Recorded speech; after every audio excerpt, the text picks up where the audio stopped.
Bonjour, donc nous allons continuer notre livre sur maths et initiation. Alors c'est un wikibook. On va dans l'analyse 2 et on va avoir une limite forme indéterminée. Alors la limite d'une fonction en xy quand elle a une forme indéterminée. Alors je vous laisse sélectionner les fichiers de la bibliothèque. Nous on va directement commencer par le premier exemple, donc le fichier A, FA.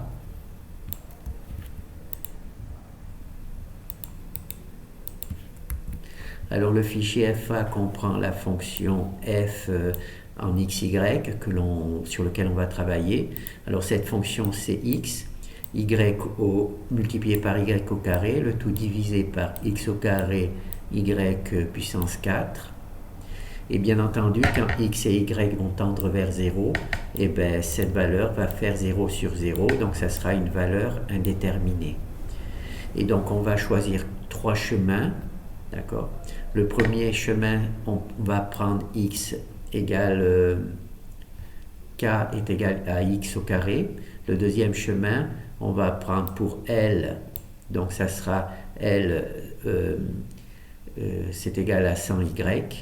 Et pour le troisième chemin, ça sera M, ça sera sinus de y. Donc là, on va FA, donc c'est bon, on peut enregistrer. On va récupérer le fichier principal.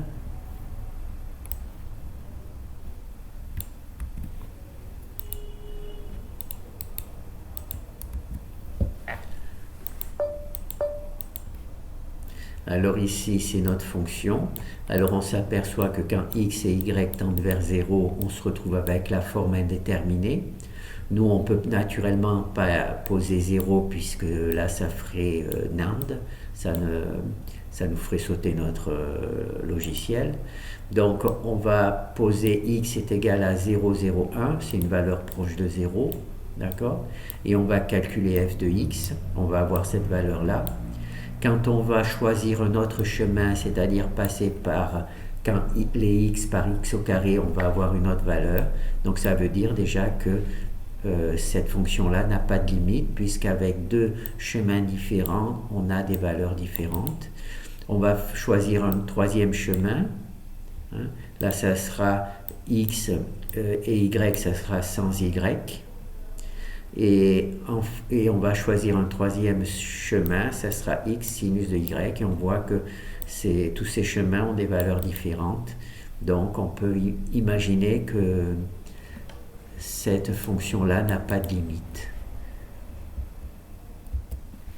Voilà. Donc maintenant on va faire le deuxième exemple. Pardon. Alors là, on va dessiner la fonction pour voir à quoi elle ressemble visuellement.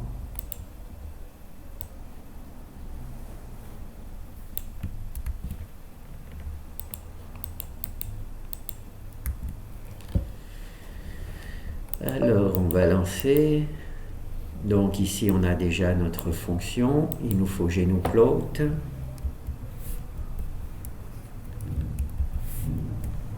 Voilà. Hop, hop, hop. J'ai perdu ma fonction, voilà. Donc elle ressemble à ça.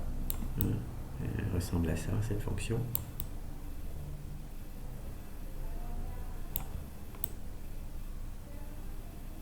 On voit que quand ça fait à 0, il y a l'air d'y avoir un petit problème. Il y a l'air d'avoir un petit problème, il y a un creux.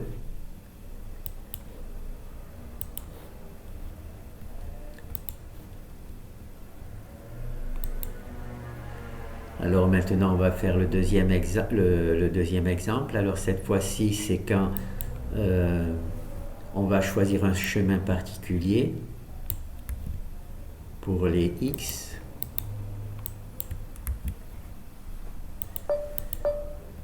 Alors, oui. Voilà, donc on va choisir un chemin particulier, c'est-à-dire que les x vont être remplacés par x au carré, tous les x de la fonction, et cela va nous donner un chemin particulier, et on va le visualiser. Et on voit que ce chemin particulier, quand x tend vers 0, il n'est pas du tout sur 0, il est sur 0,5. Voilà. 2, 4, on peut dire que c'est 0,5. Voilà.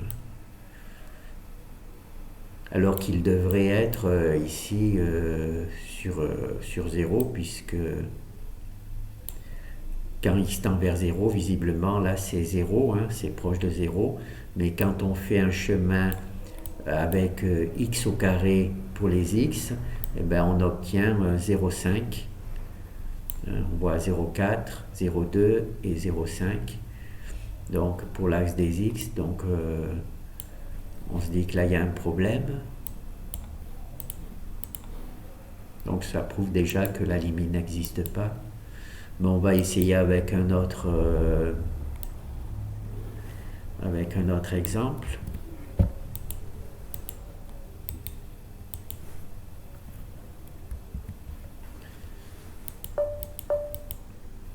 Alors cette fois-ci, on prend i pour y sans y, c'est-à-dire que tous les y vont être remplacés par sans y.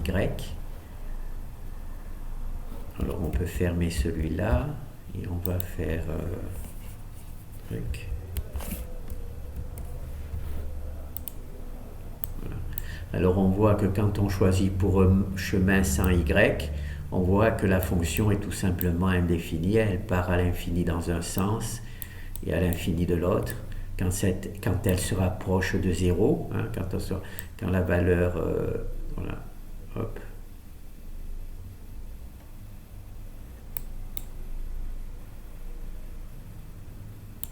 Quand la valeur se rapproche de 0 avec 100y, on voit que hop, ça part vers l'infini vers le truc et vers l'infini de l'autre. Donc on voit que au point 0, la fonction n'a pas de limite.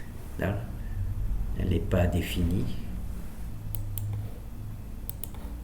Et ça, en particulier, quand on fait le chemin, on pose que remplacer tous les y par 100, on a donc un nouveau chemin, et ce nouveau chemin, on se rend compte que ça part vers l'infini dans le truc, donc ça prouve que notre fonction n'est pas définie au point 0, 0. On va vers un troisième exemple.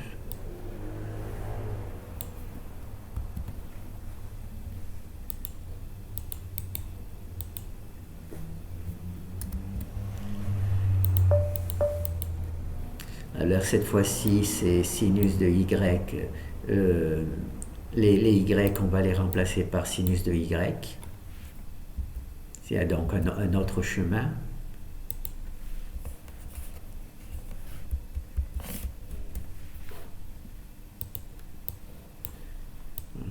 Par contre, dans ce chemin, on voit qu'il passe bien par 0. Quand x égale 0, y égale 0, il passe bien par 0. Mais comme les deux autres ne passent pas par 0, ont des valeurs différentes, donc on en conclut que la fonction n'a pas de limite. N'a pas de limite parce que là on voit bien le chemin qui va jusqu'à passer par 0, il passe bien par le point 0, 0, qui pourrait être le point de la limite.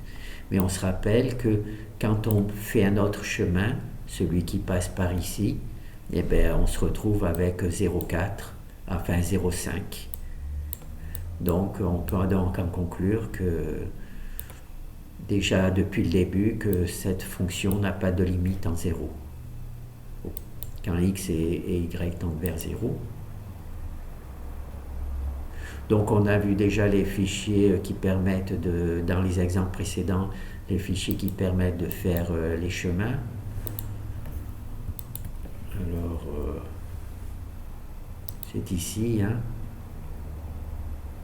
On crée donc une boucle for, d'accord. Alors on part ici, c'est x, donc on part de x mini à x maxi, hein, les valeurs x mini, x maxi qui sont données par le dessin de l'image, hein, le dessin de Genoplot. C'est ici, hein, X mini, X maxi, c'est le dessin de Genoplot. Donc on a la valeur X mini et X maxi, et on dessine tout simplement, par exemple ici c'était X au carré, la fonction c'était pk, et pour le premier exemple, la fonction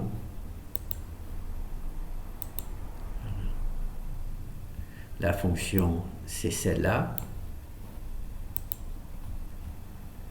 G3kx, G3dkx. Alors, où tu es toi? J'ai perdu mon truc. Voilà, G3 et dkx. Donc on va dessiner la fonction avec x tendant x de x mini à x maxi, hein, c'est a, hein, a de x mini à x maxi. Et donc ici, ici cette valeur-là, c'est le calcul de la fonction ici. On voit qu'on rentre la fonction qui est x au carré, cette fonction k qui est x au carré. On la rentre ici et on fait le dessin, et le dessin nous donne cet exemple-là. Ah oui, il est pas, celui-là il est fixe. Donc on voit bien que quand on suit ce chemin au point 0, on voit que la fonction, le chemin tend vers 0,5. On tend vers 0,5 quand le truc est à 0. D'accord? Et donc, on a vu avec la dernière forme sinus, là, ça tendait vers 0,0. Il passait vraiment par le point 0. Donc, comme il y a deux limites différentes par deux chemins différents, on dit que la fonction n'a pas de limite. Elle a une forme indéterminée. Voilà. Bon, ben, je pense qu'on a fini. Voilà. Ensuite, c'est la même chose, simplement, au lieu de travailler avec des fonctions sur les x, on travaille sur les y. Et là, la fonction, elle est ici de ce côté, et le a, il est là. Et là, la fonction, elle est sur les x, et les y, c'est là. Et là, la fonction, elle est sur les y, et les x sont là. D'accord? Voilà. Bon, ben, il n'y a rien de particulier sinon. Donc ça, c'est la boucle qui dessine la fonction, le chemin. Et ce chemin, il est dessiné ici grâce à la fonction splot. Bon, ben, on ne va pas aller plus loin. Hein. On va...